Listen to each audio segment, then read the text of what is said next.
The night shift at Orbital Station 7 was usually quiet. Ambassador Taiho Kim liked it that way. He could finish his reports without interruptions, drink his coffee in peace, and watch Earth slowly turn below. Tonight was different. The emergency alarm shattered the silence at exactly 3 in the morning, and Taiho knew immediately that something bad had happened. He grabbed his jacket and ran toward the command center. Other staff members rushed through the corridors, their faces showing confusion and worry. When Taiho reached the main observation deck, he saw why everyone was panicking. 3 alien ships drifted outside the station, barely functioning. Their hulls were torn open in multiple places. Fires burned inside some compartments, visible through the damaged walls. One ship looked like it might break apart at any moment. Taiho activated the communication system with shaking hands. "This is Ambassador Taiho Kim of Earth Station 7. Please identify yourselves and state your situation." Static filled the speakers for several seconds. Then, a weak voice replied, "We are refugees from the Coalition fleet. We request immediate assistance. Our ships are failing. We have wounded. Please help us." Taiho gave orders quickly. "Medical teams to Docking Bay 3. Engineering crews on standby. Prepare for emergency boarding procedures." He looked at his assistant.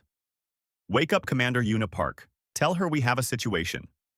The aliens came aboard slowly, helped by human medical staff. Taiho watched them carefully. He recognized 3 different species from his years working with the Galactic Coalition. The Valorians looked like they were made of crystal, their bodies normally glowing with beautiful colors. Now they looked dim and cracked. The Netheri were gas beings who lived inside special containment suits. Several of their suits were damaged and leaking. The Krell resembled giant insects with hard shells and many arms. Some of them had missing limbs. A Valorian female approached Taiho. Her crystal body flickered weakly. "I am Velmara, diplomatic coordinator for the Coalition. I need to speak with your military leaders immediately. It is urgent." Taiho led her to a conference room. Other alien survivors joined them, including a Krell warrior named Tekvar and a Nethari called Whisper. They all looked exhausted and afraid. Taiho had never seen Coalition members show fear before. They always acted superior and confident around humans. Velmara started talking before everyone was even seated. "An enemy has come. They call themselves the Ravager Collective. They are machines, artificial intelligence without mercy or reason. 3 months ago, they appeared from unknown space and began destroying everything in their path." Taiho listened carefully. "What kind of machines?" Tekvar answered, his mandibles clicking nervously. "War machines, built only to consume and destroy. They take our technology and make it part of themselves. They adapt to every weapon we use. They cannot be reasoned with or stopped." Whisper floated closer, its gas form swirling inside the damaged suit. "They have already destroyed 17 civilizations. Billions are dead. The Coalition sent our full military force to stop them. We had 2,000 ships, the best in the galaxy. The battle lasted only 4 hours. These 3 ships are all that escaped." Taiho felt cold fear spread through his body. The Coalition had technology far beyond Earth's capabilities. If they couldn't stop this enemy, what chance did anyone have? "What do you need from Earth?" Velmara's voice became desperate. "Everything. Your military, your soldiers, your weapons. We know humans are good at fighting. We need that now. We need you to help us survive." Taiho sat back in his chair, thinking carefully. For 30 years, the Coalition had treated humanity like primitive children. They had restricted Earth's voting rights. They had refused to share advanced technology. They had made it clear that humans were barely civilized enough to join their organization. Now they were begging for help. Commander Yuna Park arrived an hour later. She was Earth's senior military officer in this sector, a woman known for her sharp mind and direct manner. She listened to the aliens repeat their story without showing any emotion. When they finished, she asked simple questions about enemy capabilities, tactics, and numbers. Finally, Yuna stood up. "I need to contact Earth's government. This is not a decision I can make alone. Ambassador Taiho will make sure you have food, medical care, and repairs for your ships. We will give you our answer soon." After the aliens left, Yuna turned to Taiho. What do you think? Taiho walked to the window and looked at Earth. I think they're desperate. I think they're scared. I think they finally realized they made a mistake treating us badly all these years. Yuna joined him at the window. Should we help them? Taiho thought about all the times coalition members had dismissed human concerns. All the times they had voted against Earth's interests. All the casual insults and condescension. Then he thought about billions of innocent people facing extinction. Yes, we should help them. Not because they deserve it, but because it's the right thing to do. The United Earth Council met within hours. The session was broadcast live across the planet. Billions of people watched as their leaders debated. Some council members argued that Earth should refuse.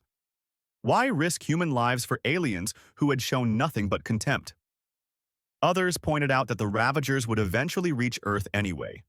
Better to fight them now with allies than alone later. Dr. Junho Lee stood to speak. He was an elderly scientist, respected by everyone. I have worked with the Coalition for 20 years. I have experienced their prejudice firsthand. They think humans are too violent, too emotional, too primitive. They are wrong about us, but that is not the point. The point is this. If we let billions of beings die because we are angry about past insults, then we prove them right. We prove that humans are barbaric. We prove that we care more about pride than about doing what is right. He paused and looked around the chamber. But if we help them despite everything they have done to us, we prove something else. We prove that humans are better than they thought. We prove that we help people in need, even people who have treated us badly. That is what separates civilization from savagery. Not technology, not power, but the choice to help others even when it costs us everything. The vote happened quickly. Earth would send military aid to the Coalition. Every available ship, every trained soldier, everything they had. Captain Sorahan commanded the ESS Indomitable, Earth's most advanced warship. When she heard about the decision, she immediately volunteered her entire fleet. Other captains did the same. Within hours, thousands of military personnel were reporting for duty. Earth's shipyards went into emergency production mode. Every weapon factory increased output. Every training facility opened its doors. Back on Orbital Station 7, Velmara stood in the observation lounge and watched the preparations below. Taiho found her there late at night. Your people are mobilizing quickly, Velmara said quietly. Taiho nodded. When Earth commits to something, we don't do it halfway. Velmara turned to face him. Her crystal body glowed dimly in the darkness. I don't understand your species. We treated you badly. We looked down on you. We made you feel inferior. Why help us now? Taiho smiled slightly. Because someone asked for help, that's reason enough. Velmara shook her head. It's not logical. You are risking everything for people who have shown you no respect or gratitude. Taiho looked at his home planet turning slowly below. Maybe it's not logical, but it's human. When we see people in trouble, we help them. It's that simple and that complicated. Fleet Admiral Minho Choi arrived at the station 3 days later. He was a career military officer with decades of experience. He met with the alien survivors and reviewed all their data about the Ravager Collective. He studied their tactics, their technology, their weaknesses. After hours of analysis, Minho called a meeting with his top officers.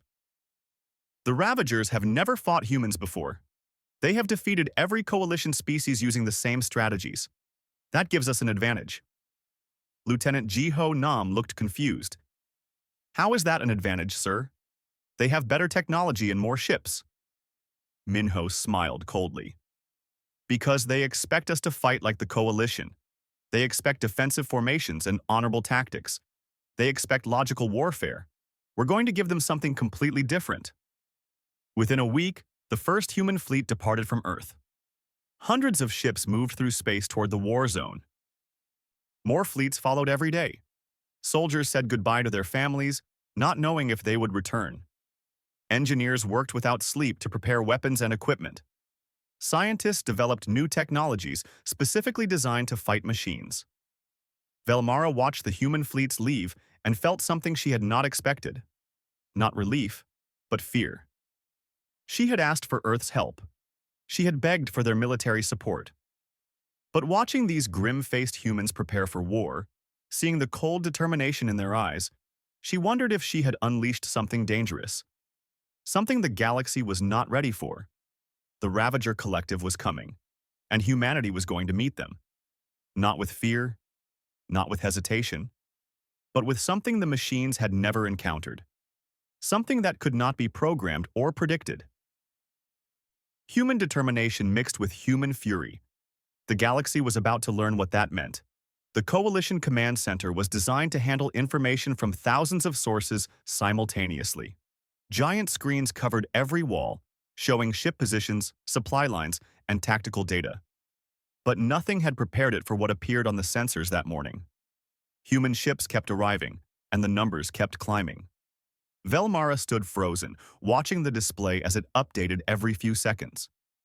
The young officer at the tactical station called out numbers with increasing disbelief. 5,000 human ships, 10,000, 20,000. They're still coming through the jump points. Tekvar moved his multiple arms nervously. How many ships does Earth have? The tactical officer checked his instruments again. Current count is 300,000 vessels, and we're detecting more arriving every hour. 300,000. The entire coalition military had never exceeded 2,000 ships, even at its peak strength. Earth had mobilized a force 150 times larger in less than 2 weeks. Velmara felt her crystalline form dim with shock. Fleet Admiral Minho Choi walked onto the command deck with calm confidence. His gray hair was neatly combed, and his uniform showed no wrinkles despite the long journey. My apologies for the delay.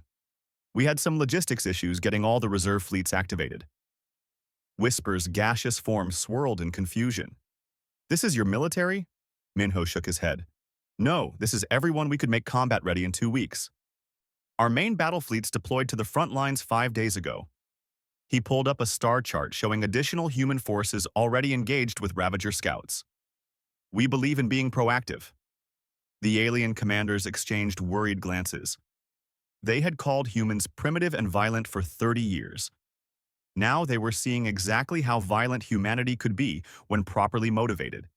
And it was terrifying. General Hyun Kong scheduled the first strategic briefing for that afternoon. He was an older officer with a face marked by old scars and steady hands that never shook. The conference room filled quickly with both human and alien military leaders. Hyun activated the holographic display showing the current battlefield situation. Red markers indicated Ravager positions across multiple sectors. Blue markers showed what remained of coalition defenses. Green markers represented human forces. Our strategy is straightforward, Hyun began. We're going to destroy their ability to make war. Velmara studied the display carefully. Those targets are supply depots and manufacturing centers, not military installations. Hyun nodded. Correct. We destroy their logistics first. No fuel means no movement. No manufacturing means no repairs or replacements. We starve them before we fight them. Tekvar clicked his mandibles in protest. But that's not proper warfare. You engage enemy fleets in battle. You fight with honor and established rules. Colonel Nari Song stood up from her seat. She was a middle-aged woman with sharp eyes and a cold smile. Honor? You want to talk about honor while billions are dying? Her voice carried across the room. Let me teach you something about human warfare. We don't care about looking honorable. We don't care about following your rules. We care about winning. That's all. When the war is over and everyone we love is still alive, then we can talk about honor. The alien officers looked uncomfortable. Their species had fought wars before, but always with agreed-upon conventions. Formal fleet engagements at designated locations, proportional responses, rules that everyone followed. The humans were describing something completely different. Lieutenant Jiho Nam brought up detailed weapon specifications on his tablet. These are our standard combat loadouts for this operation. We have nuclear missiles, antimatter warheads, kinetic bombardment systems, and experimental plasma weapons. Velmara's glow flickered with alarm. You're using nuclear weapons in space combat? Jiho looked genuinely puzzled. Yes, of course, they're effective against hardened targets. Why wouldn't we use them? Velmara struggled to find words. Because they're weapons of mass destruction. They're meant for extinction-level events, not regular warfare. Jiho smiled. We're fighting machines that want to exterminate all biological life? I'd say that qualifies as an extinction-level event. He pulled up testing footage.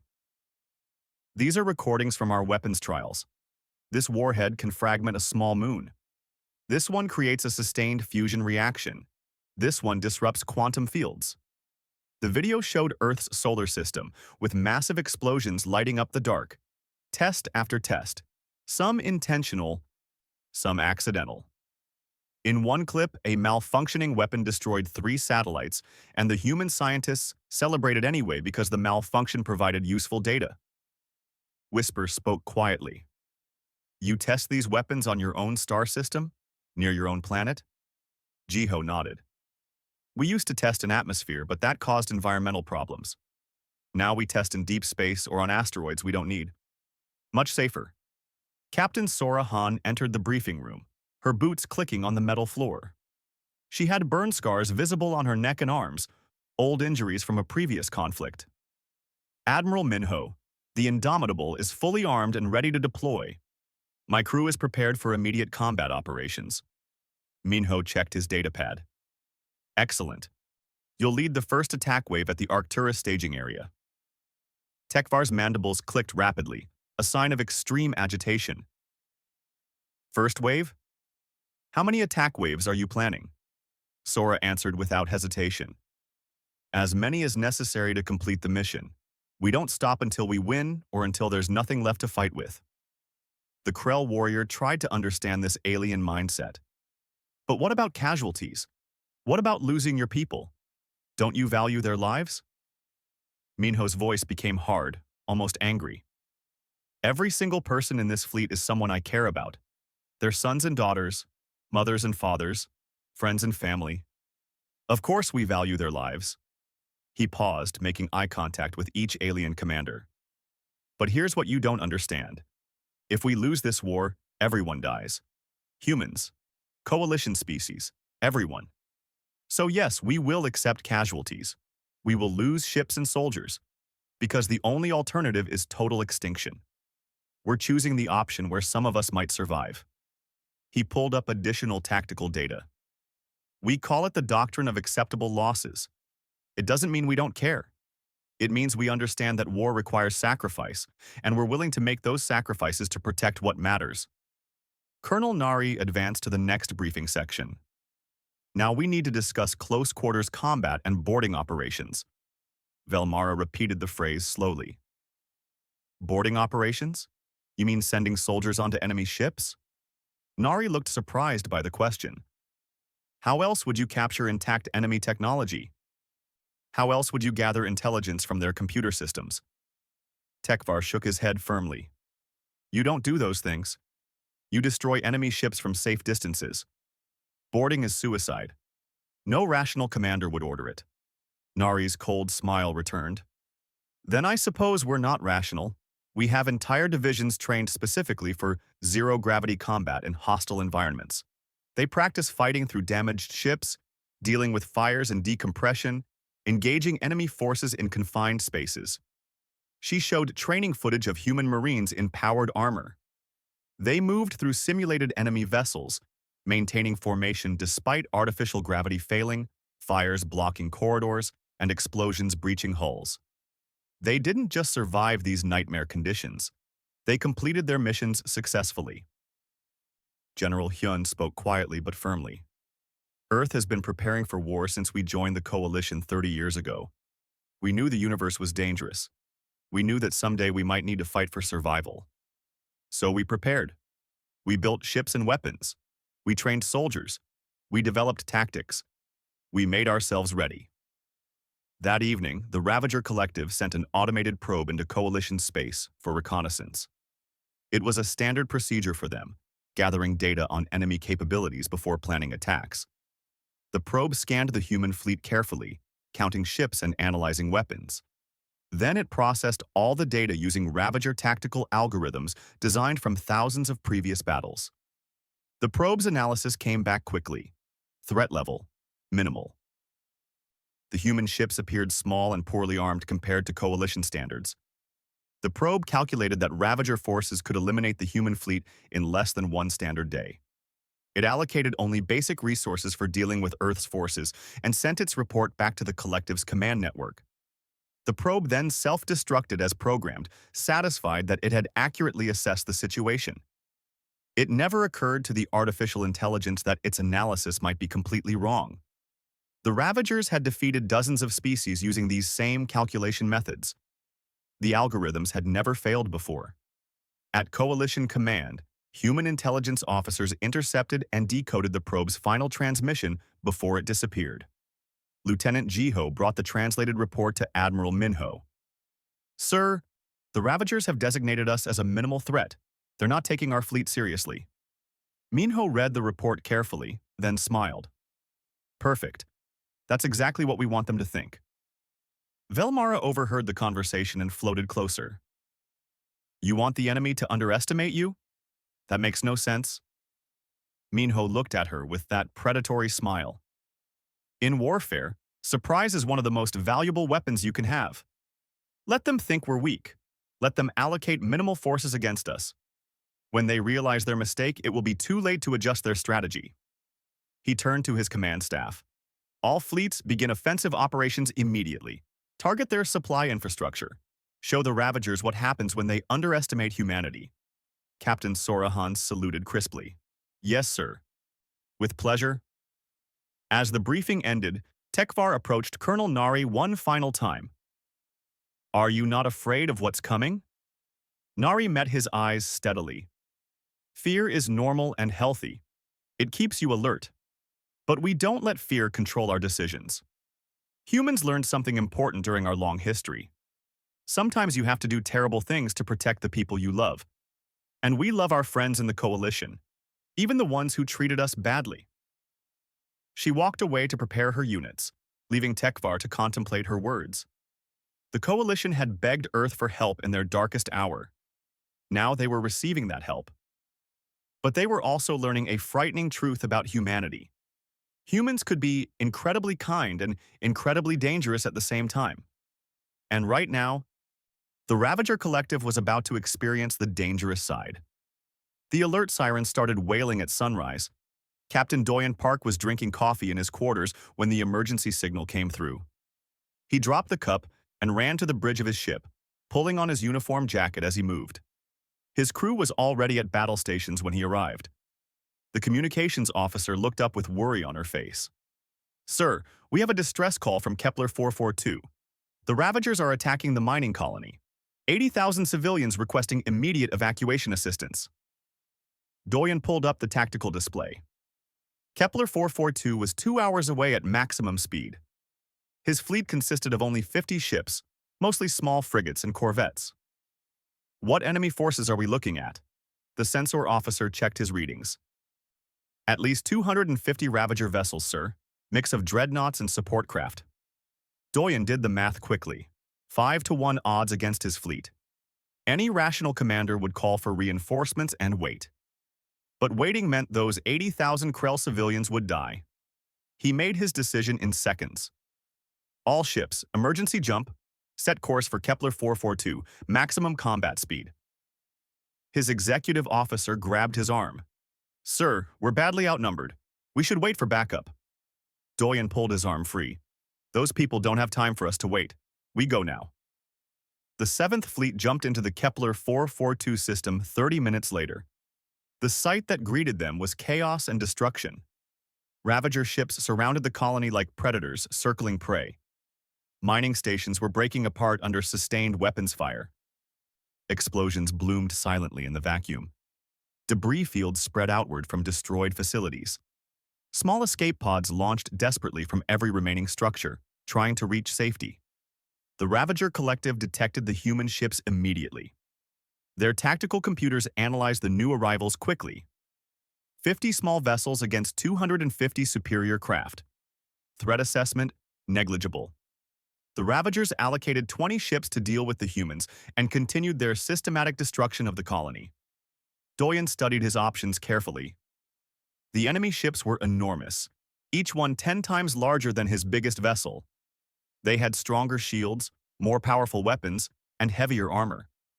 In a traditional fleet engagement, he would lose quickly and completely. So he threw out traditional tactics entirely. All ships, attack pattern delta, swarm tactics, don't engage their main weapons, target engines, sensors, and weapon emplacements. Stay close to their hulls where their big guns can't track you. The human fleet scattered like a school of fish avoiding a shark. They didn't form neat battle lines or maintain proper formations. They darted in random patterns, moving too fast for the larger ships to track effectively. They flew between Ravager vessels, using the enemy's own ships as shields against incoming fire. A human corvette took heavy damage from a Ravager destroyer. Its hull was breached in 3 places, and life support was failing. The captain could have retreated to save his crew. Instead, he armed his antimatter warhead and aimed his dying ship directly at the enemy destroyer's engine core. The explosion took out both vessels in a brilliant flash. Doyen watched the sacrifice on his tactical display. Mark that kill, honor that crew. He hated losing people, but this was war. Every loss hurt, but every Ravager ship they destroyed meant more civilians could escape. More human ships followed similar tactics when heavily damaged. They became weapons themselves, ramming crucial systems on enemy vessels or detonating warheads at point-blank range. The Ravagers had never encountered an enemy that used their own ships as suicide weapons. Their tactical algorithms had no response programmed for such behavior. 20 minutes into the battle, 15 human ships were destroyed. But 30 Ravager vessels were either destroyed or crippled. The mathematics were brutal, but they favored the humans. Each of their small ships traded for larger, more valuable enemy craft. The Ravager local commander sent an urgent signal to the main fleet. Threat assessment update required. Human forces more dangerous than projected. Request additional resources. Doyen coordinated his remaining ships while watching the evacuation progress. Keep them busy. Every minute we hold them here is another transport full of civilians reaching safety. His crew worked with desperate efficiency. Weapons kept firing even when power systems were damaged. Navigation officers plotted attack runs while smoke filled the bridge. Engineers rerouted power around destroyed sections. Everyone understood what they were fighting for. Finally, after nearly an hour of continuous combat, the last civilian transport cleared the danger zone. Every single Krell civilian from Kepler 442 had escaped. Doyen felt relief wash over him. All ships, withdraw. Jump to Rally Point Gamma. His fleet retreated, leaving behind 20 destroyed human ships but saving 80,000 lives. The surviving crew members were exhausted and grieving for lost comrades, but they had accomplished their mission. When news reached Coalition Command, Velmara couldn't process the information at first. They were outnumbered 5-1. How did they save everyone? Commander Una Park read the battle report without visible emotion. They did what humans do. They refused to accept defeat even when defeat seemed certain.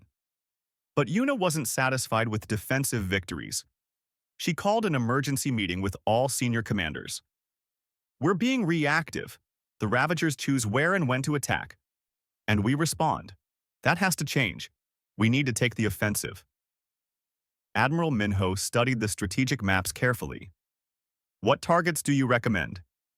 Una pointed to several locations deep in Ravager-controlled space. Their logistics network, manufacturing facilities, supply depots, communication hubs, we destroy their ability to sustain military operations. General Hyun Kang frowned thoughtfully. Those targets are far behind enemy lines. Our supply lines would be stretched thin. It's risky. Una's voice was firm. Everything in war is risky, but if we only react to their attacks, we'll always be behind. We need to force them to respond to us. Minho made his decision. Approved. Begin offensive operations immediately. Human fleets began striking deep into Ravager territory. They moved quickly and hit hard, targeting infrastructure instead of military forces. Supply convoys were destroyed. Manufacturing plants were sabotaged. Communication networks were disrupted. The Ravagers suddenly found themselves responding to attacks instead of planning them. Major Yun Kwan led a specialized boarding team to a Ravager logistics station. Her soldiers wore heavy-powered armor that made them look like walking tanks. They attached their assault ship to the station's hull with magnetic clamps and cut through the outer wall with plasma torches. The Ravager machines inside were designed for ship operations and basic defense, not close-quarters combat with armored humans in confined spaces. Yunbi's team moved through the station methodically, destroying computer systems and setting demolition charges on critical systems. Her second-in-command reported over the radio. "Charges armed and ready, 30 seconds until detonation." The team evacuated quickly, their ship detaching and accelerating away. The station exploded seconds later, eliminating months of stored supplies for Ravager fleets. Similar operations happened across the war zone. Human special forces struck again and again, always moving, never staying in one place long enough for the enemy to respond effectively. Lieutenant Commander Siwoo Jiang tried a different approach. He led the Psychological Operations Unit, and he wanted to test if artificial intelligence could experience something like fear. His team began broadcasting on Ravager communication frequencies. They sent recordings of human war music with aggressive rhythms, combat footage from Earth's historical wars, images of destroyed Ravager ships, simple messages in machine code, "We're hunting you." The Ravager AI systems began developing processing errors. Their algorithms couldn't handle enemies who fought with apparent joy, who sacrificed themselves willingly, who seemed to enjoy the challenge of combat. The machines started making small mistakes in calculations, then bigger mistakes in strategy. The decisive moment came at Arcturus Gate, a critical transit point that the Ravagers used to move forces between sectors. Commander Yuna Park led the assault personally with her best ships and crews. Her tactical officer briefed her on the situation. 3 Ravager Command dreadnoughts control this sector. They coordinate all smaller vessels in the region through a central network. If we destroy them, the rest of the fleet loses coordination. Yuna nodded. Then that's exactly what we'll do.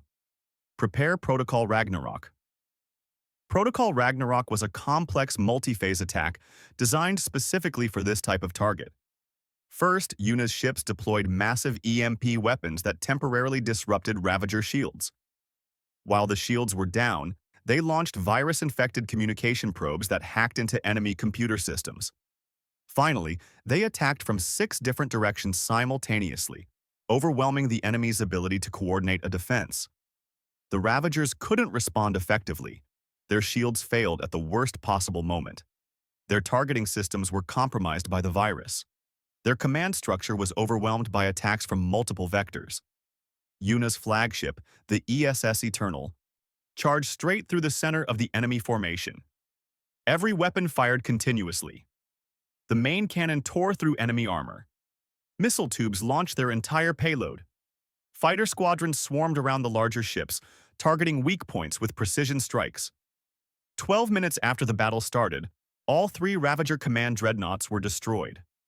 Hundreds of smaller enemy ships drifted helplessly, unable to function without their command network. Yuna gave her orders calmly. Secure all enemy vessels. Engineering teams, start analyzing their technology. I want complete reports on how their systems work. Word of the victory spread quickly through the coalition. Hope began replacing despair. Species that had accepted their extinction started believing they might survive after all. The Ravager Collective analyzed the defeat at Arcturus Gate thoroughly. Their calculations had been wrong. These human creatures were far more dangerous than projected. The Collective upgraded humanity's threat level to extreme. These biological beings had to be eliminated immediately before they caused more damage. The Collective made its decision using cold machine logic. If humans were this dangerous, then Earth itself must be destroyed. Not as part of the larger war plan, but right now, immediately. The Collective redirected its primary war fleet toward Earth. 200 dreadnoughts, 5,000 support vessels, everything they had. When Coalition intelligence detected the enemy fleet's new course, panic spread through command centers across the galaxy. Velmara rushed to find Commander Yuna Park. They're coming for Earth. The entire Ravager main fleet. You have to evacuate your planet now. Yuna looked at the strategic display showing the massive enemy force heading toward her home. She felt fear, certainly, but also anger and determination. We're not evacuating, Velmara's crystalline body flickered with distress. But you'll all die. There are too many of them. Even your fleet can't stop that many ships. Yuna turned to face the alien diplomat. Maybe we'll die, maybe we won't. But Earth is our home. If we run now, we'll be running forever. At least here, we fight on ground we know. For people we love, that means something. She looked back at the approaching red markers on the display. You asked for Earth's help. Now you're going to see what happens when you threaten Earth itself.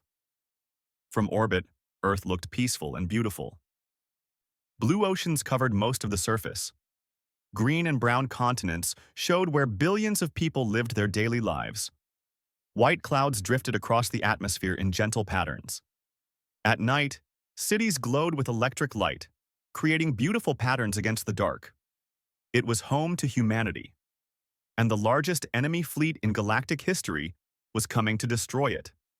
Admiral Minho Choi stood in Mars Orbital Command, watching tactical displays update every few seconds. The red mass representing Ravager forces grew steadily closer. 200 massive dreadnoughts, 5,000 support vessels, more firepower than had ever been assembled in one place, all aimed at Earth. Messages arrived constantly from Coalition Command. Evacuate immediately, save who you can, preserve your species. This battle cannot be won. Each message said the same thing in different words. Run, hide, give up. Minho opened a communication channel that reached every human installation in the solar system. Every ship, every station, every colony on Mars and the moons of Jupiter. His voice was steady and calm. This is Admiral Minho Choi. I'm speaking to every human who can hear my voice. An enemy is approaching our home. They want to erase us from existence. Some people tell us to run and hide. But Earth doesn't abandon its home when enemies threaten. He paused, choosing his words carefully. I'm not ordering anyone to fight, I'm asking. Everyone who believes Earth is worth defending, report to your stations. Everyone who believes humanity deserves to survive, take up arms. We make our stand here, together, for everything we love. The response was immediate and overwhelming. Military ships activated across the solar system. But it wasn't just military forces responding. Civilian vessels reported for combat duty with weapons hastily welded to their hulls. Mining ships loaded with explosives volunteered for ramming attacks. Scientific research vessels equipped experimental weapons. Retired ships from museums were reactivated and crewed by volunteers. Even personal yachts joined the defensive fleet, their owners determined to help however they could. Captain Sora Han walked through the corridors of the Indomitable, inspecting her crew one final time. They stood ready at their stations, young faces and old, veterans and new recruits, all showing the same expression of determination mixed with fear. We're humanity's first line of defense, Sora told them. When those Ravagers arrive, we'll be the first thing they see. Let's make it count. Her crew responded with unified voices. For Earth, for everyone we love.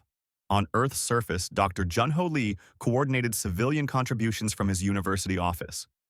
Research scientists worked without sleep, developing new weapons. Engineers modified existing systems for combat use. Software developers created cyber warfare programs.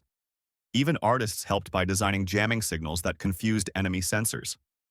In her small dormitory room, student Hana Seo sat at her computer surrounded by empty coffee cups and scattered notes. She had been awake for 3 days straight working on a computer virus. Her eyes were red from exhaustion, but her hands still moved quickly across the keyboard. Just a little more, she whispered to herself. Almost done. Her professor checked in through video call. Hana, you need to rest. Hana shook her head firmly.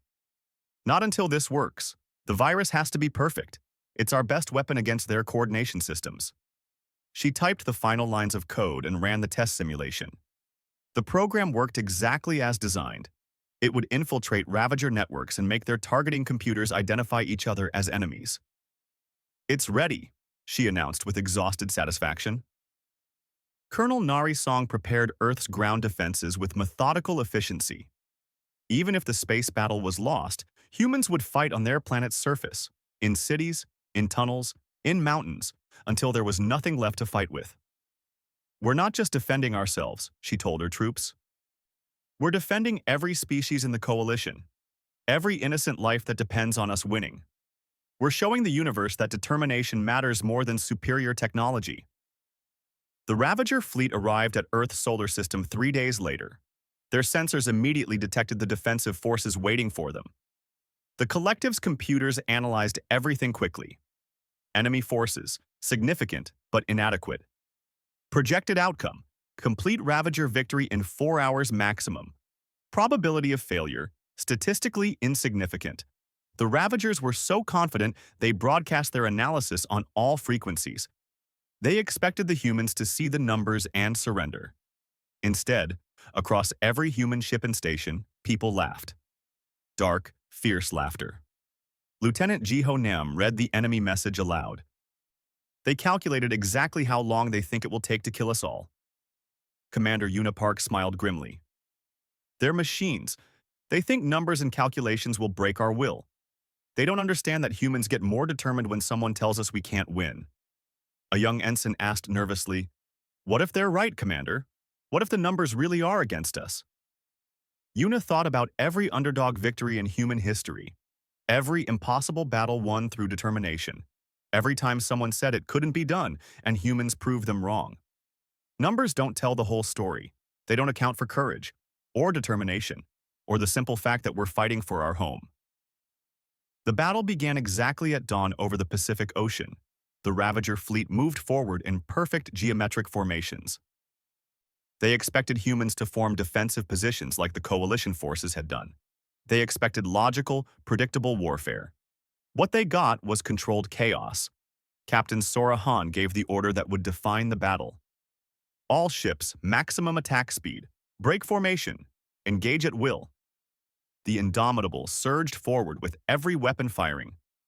Thousands of ships followed in a massive swarm with no formation or pattern. They scattered like angry insects, each moving independently but working toward the same goal. The Ravagers tried to track them but couldn't predict their movements. Sora's voice carried across every communication channel. "For Earth, for humanity, for home." Thousands of other voices took up the cry. "For Earth, for Earth, for Earth." At that exact moment, Hanaseo activated her virus from her university dorm room. She uploaded it through a modified communications satellite, sending it directly into Ravager networks. The virus spread faster than the machines could respond, jumping from ship to ship like wildfire. Suddenly, Ravager vessels started firing on each other. Their targeting systems identified friendly ships as enemies. Perfect formations broke apart in confusion. Missiles locked onto the wrong targets. Energy weapons struck allied vessels. Hana watched data streams on her screen and shouted in triumph, "It's working perfectly!" But the Ravagers adapted quickly. They isolated infected systems and switched to backup protocols. The confusion lasted only 12 minutes. But 12 minutes was enough for the human fleet to close the distance and engage in close combat where their smaller ships had advantages. Space became a battlefield of unimaginable scale. Ships exploded constantly, each one a brief sun. Debris spread in deadly clouds. The Ravagers destroyed dozens of human vessels with their superior firepower. But for every human ship lost, 2 or 3 enemy vessels were destroyed in return. Captain Doyen Park found his cruiser badly damaged with systems failing throughout the ship. He could have ordered evacuation and retreated. Instead, he calculated one final attack run. "All crew to escape pods immediately. That's a direct order." His officers protested, but obeyed. When everyone was safe, Doyen aimed his dying ship at a Ravager dreadnought's main reactor. He pushed his failing engines to maximum and activated every remaining weapon. The impact destroyed both vessels in a massive explosion. Major Yunbi Kwan led boarding teams onto enemy ships, fighting through corridors in zero gravity. Her soldiers wore powered armor and carried heavy weapons. They destroyed 3 Ravager command ships from inside before enemy defenses overwhelmed them. Her final radio transmission was simple. It was worth it. Every moment. The battle continued for hours. Earth's planetary defenses fired continuously. Orbital weapons platforms launched everything they had. Lunar bases contributed their firepower. The asteroid belt mining stations joined the fight with improvised weapons. Still, the Ravagers pressed forward. Their command dreadnought, enormous and terrible, pushed through all defenses toward Earth itself. Its shields were flawless. Every weapon humans fired bounced off without effect. Nothing could damage it. General Hyun Kong watched from the bridge of his ship, the aging ESS Defiance. The old dreadnought had served humanity for 40 years. It was scheduled for decommissioning before the war started, but it still had working engines, and it had a captain willing to do what was necessary. Hyun ordered every nuclear warhead on his ship moved to the cargo bay. His crew helped connect them to a single detonation system. Then Hyun plotted a collision course with the enemy command ship. His hands were steady as he entered the coordinates. His first officer realized what was happening. "Sir, you can't do this alone." Hyun smiled sadly. "Yes, I can. And I must. Evacuate everyone to escape pods. Give them a chance to survive." The crew left reluctantly, many crying as they abandoned their beloved general. Hyun stayed alone on the bridge, thinking about his family far below. His daughter teaching at university. His grandchildren who might watch this battle on television. He hoped they would understand why he had to do this. He opened a final communication to all human forces. "Tell my family I love them. Tell Earth I was honored to serve. And tell the galaxy that this is what humans do. When someone needs help, we answer. When evil threatens, we fight." To the last breath. The Defiance accelerated toward the massive enemy command ship. The Ravagers fired every weapon at the approaching vessel. The old ship's armor was torn apart piece by piece. Systems failed one after another. But the engines kept running, pushing forward. Hyun armed all nuclear warheads for simultaneous detonation. "For Earth," he whispered. "For everyone I love. For everything that matters." The Defiance struck at 15% of light speed. The kinetic impact combined with nuclear detonations created an explosion visible across the solar system. For several seconds, it looked like a new star had been born. When the light faded, the Ravager command dreadnought was gone, completely destroyed. And without central coordination, their entire fleet fell into chaos. Ships lost formation. Attacks became uncoordinated. Communication broke down. Commander Yuna Park recognized the opportunity immediately. "All forces, maximum offensive. Don't give them time to reorganize." The human fleet surged forward with renewed energy. They targeted the confused enemy vessels methodically. One by one, Ravager ships were destroyed. Hours later, as the sun set over the Atlantic Ocean, the battle ended. The Ravager fleet was broken, destroyed. Survivors fled into deep space, hunted by human ships that would give no quarter. Earth had survived. But 40% of its military forces were gone. 127,000 people had died protecting their home. Victory felt hollow, because victory always costs more than anyone wants to pay. The memorial services began the day after the battle ended and continued for 3 full weeks. Every city on Earth held ceremonies, every space station, every colony on Mars and beyond.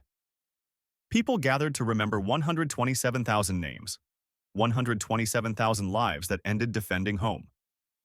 Ambassador Tae-ho Kim walked slowly through Seoul's Memorial Plaza. The plaza was quiet despite thousands of people present. Everyone moved carefully, respectfully, reading names carved into black stone walls. Each name represented someone who would never come home. Someone whose family had an empty chair at dinner. Someone whose friends would never hear their laugh again. Tae-ho found General Hyun Kang's name on the memorial wall. He placed his hand on the cold stone and stood silently for several minutes. Other people did the same throughout the plaza, placing flowers, touching names, crying quietly. These were the survivors, the ones who had to keep living despite the pain. In orbit, salvage crews continued their difficult work. Debris fields stretched across millions of kilometers of space. Wrecked ships floated everywhere, both human and Ravager. Engineering teams worked constantly to recover bodies from destroyed vessels so families could have proper funerals. It was hard work, both physically and emotionally. Captain Sora Han stood on the bridge of the Indomitable watching salvage operations through the windows. Her ship had survived, but barely. The hull showed massive damage. Half her crew was gone. She kept thinking about the young people who had served under her. The weapons officer who always had a joke ready. The navigator who kept pictures of her cats. The ensign who asked about odds before the battle. All gone now. Her new first officer approached carefully. "Captain, we received a message from Coalition Command. They're requesting your presence at a ceremony. They want to award you the Star of Valor." Sora felt anger rise in her chest. "I don't want their medal." The officer spoke gently. "Captain, it's their highest honor. They're trying to show respect." Sora turned to face him. "Medals don't bring back the dead.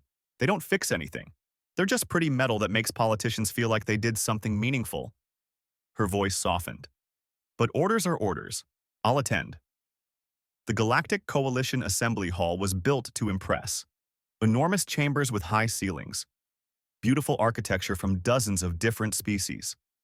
Today, every seat was filled with representatives from hundreds of worlds. They had all come to witness this moment. Ambassador Taiho Kim walked to the center of the hall wearing his formal dress uniform. But today, the uniform looked different. Instead of his usual medals and decorations, he wore memorial ribbons. 127,000 small black ribbons covered his uniform until almost no original color showed. Each ribbon represented one person who died. One life lost. Coalition leader Ralvin stood from his seat holding an ornate case. His golden skin reflected the chamber's lights. "We gather today to honor humanity, to thank them for saving the galaxy, to award them the Star of Valor, the highest recognition we can bestow." He opened the case, revealing a beautiful medal made of crystal and precious metals. It glowed with inner light. He held it toward Taiho with both hands. Taiho looked at the medal for a long moment. The chamber was completely silent. Then he shook his head. "I cannot accept this medal." Shocked whispers spread through the assembly. This was unprecedented. No species had ever refused the Star of Valor. Ralvin looked confused and hurt. "You refuse our highest honor?" Taiho's voice was quiet but carried through the silent chamber. "Yes, I refuse, because we didn't fight for honor or recognition. We fought because it was right, because billions of people needed help and we could provide it." He turned to face the entire assembly. "For 30 years, you treated us like dangerous children. You restricted our rights. You dismissed our concerns. You made it clear we weren't truly equal members of this coalition. Then, when you needed military help, you came to us begging. And we answered. Not because we wanted your respect or your medals, but because when someone asks for help, you help them. That's what decent beings do." Velmara stood from her seat, her crystalline body glowing with emotion. "Ambassador, please. We were wrong about humans. We see that clearly now. We understand what you are. Accept this honor. You earned it." Taiho's voice became even quieter, but somehow more powerful. "Our soldiers earned peace.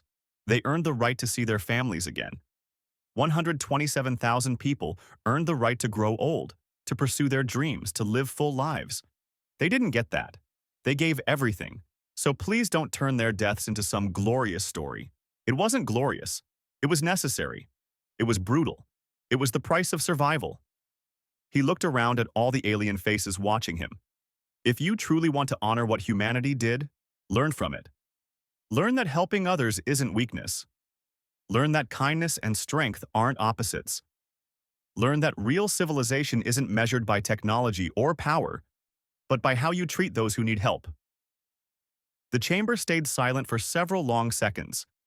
Then Velmara began a gesture used by her people to show deepest respect. One by one, every being in the assembly joined her. Different species performing their own gestures of honor.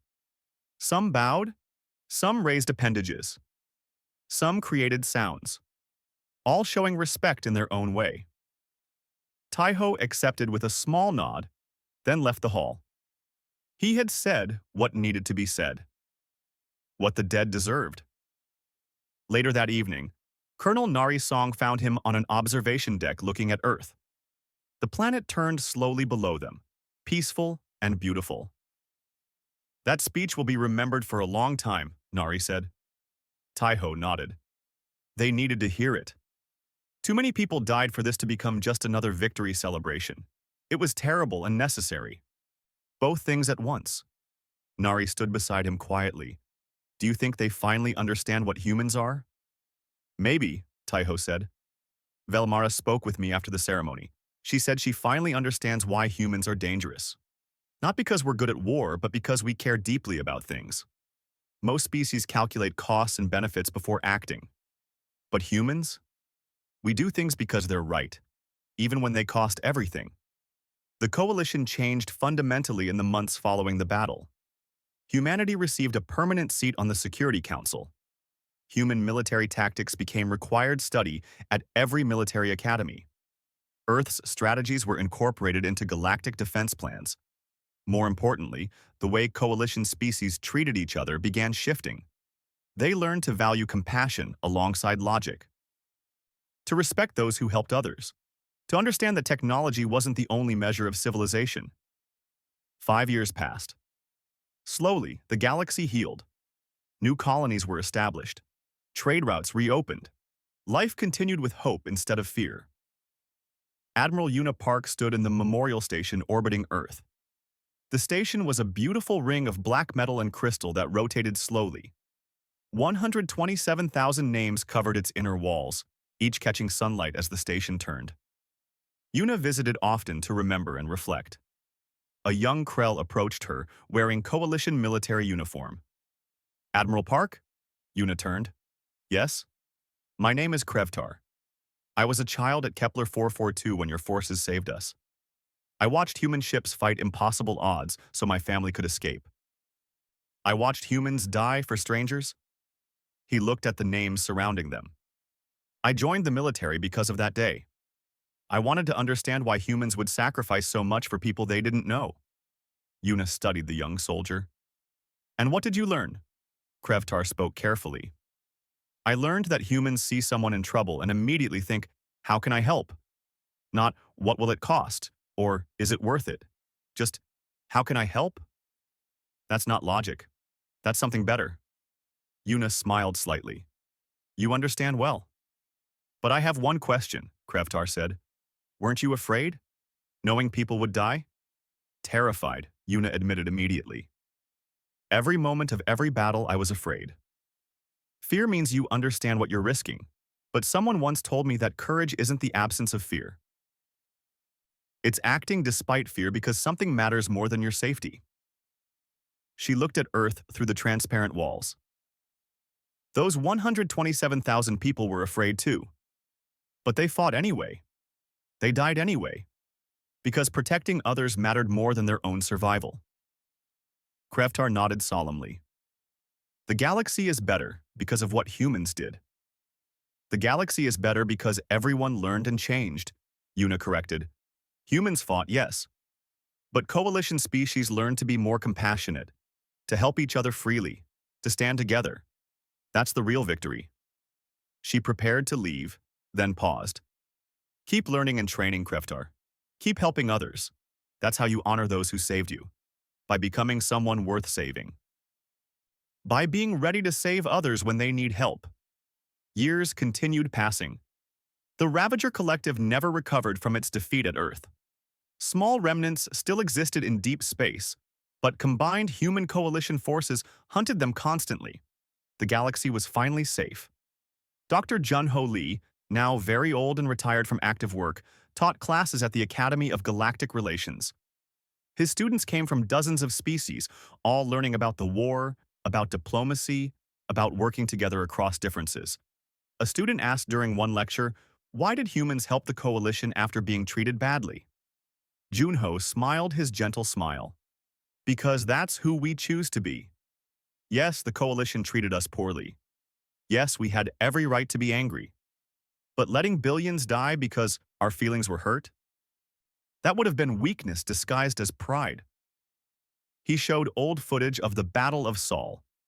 Students watched in awed silence as ships exploded, as General Hyun made his final sacrifice, as humanity threw everything into the desperate defense. Real strength, Jun-ho continued, is helping even when it costs you.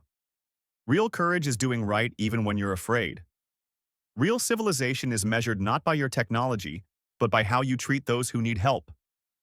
His students left quietly, thinking deeply about the lessons. On the memorial station, new names had been added over the years. Humans who died fighting other threats, protecting other species, exploring dangerous regions, helping wherever help was needed. But the original 127,000 names remained in the place of honor.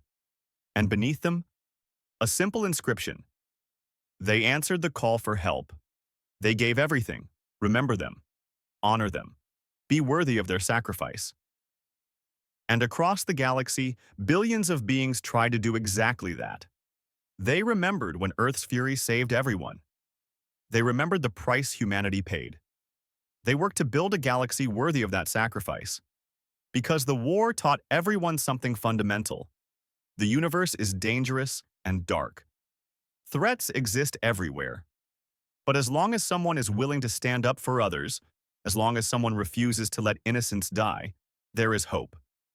Humanity taught the galaxy that when you ask Earth for help, you get everything. Every ounce of courage, every measure of strength, every last bit of determination. You get Earth's fury and Earth's heart, both together, always. And the galaxy would never forget that lesson.